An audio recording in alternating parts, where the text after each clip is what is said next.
bini aadamku wuxuu leeyahay xiisooyin dabiici ah oo uu ku fahmi karo jirkiisa, gaar ahaan marka ay timaado taranka iyo awoodda shahwada. Su-aashan waa su-aal muhiim ah. Tee ayaa xoog badan, shahwada koowaad mise tan labaad? Waa mid su-aashani dad badan ay isweydiiyaan, gaar ahaan marka ay timaado bacriminta, uurqaadista iyo awoodda ninka.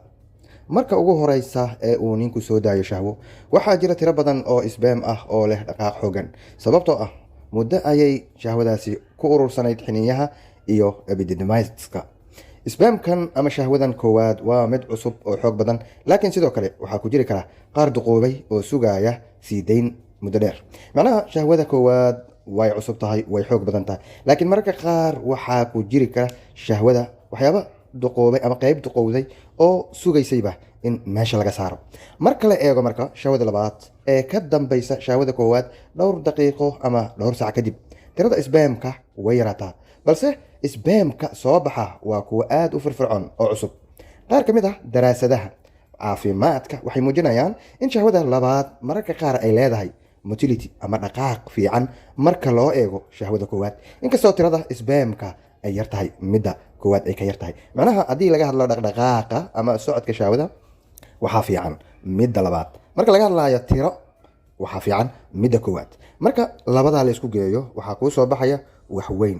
waxaad ogaa doontaa in shahwadu midda koowaad waxa ay ku fiican tahay iyo midda labaad waxa ay ku fiican tahay. Haddii aad rabto shahwo tiro badan, waxaad ka hadlayno tiro. Haddaan ka hadlayno shahwada koowaad ayaa fiican. Haddii aan laakiin ka hadlayno dhaqaaqa shahwada, waxaa ama noolaha shahwada ku jira xayawaanaad manawi, waxaa fiican shahwada labaad. Cilmi baaris caafimaad ayaa tilmaamaysa in xooga shahwada ay ku xiran tahay dhowr arrimood. Waxaana ugu horeeya tirada count, imise isbeem ah ayaa ku jira halkii mililiter oo shahwo ah.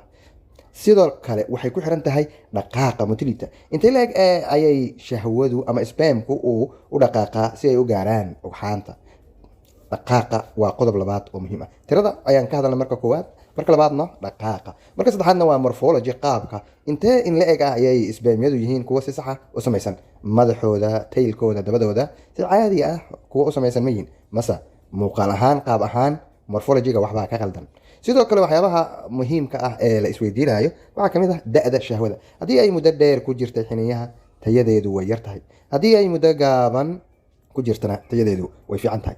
taasna waxaad ka fahmaysaa xataa marka shahwada la qaadayo, waxaa la sameeyaa inta badan qofka shahwada waxaa la rabaa in tusaale caawa kale in shahwa ay ka timaado, kadib 3 beri wax shahwa aysan ka imaanin la ururiyo, kadibna shahwadaasi dambe ee ka imaan doonta la baaro. taasna waxaa fahmaysaa in marka shahwadan waqti dheer inaysan ka imaan, inaysan fiicnayn, in meesha ay muddo xiniyaha ku jirtana inaysan fiicnayn.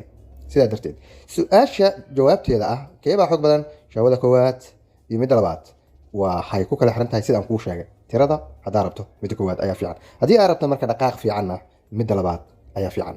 waan rajaynayaa wax badan inaad ka faa'iiday muuqaalkan. like saar muuqaalka si saaxiibo badan u gaaro.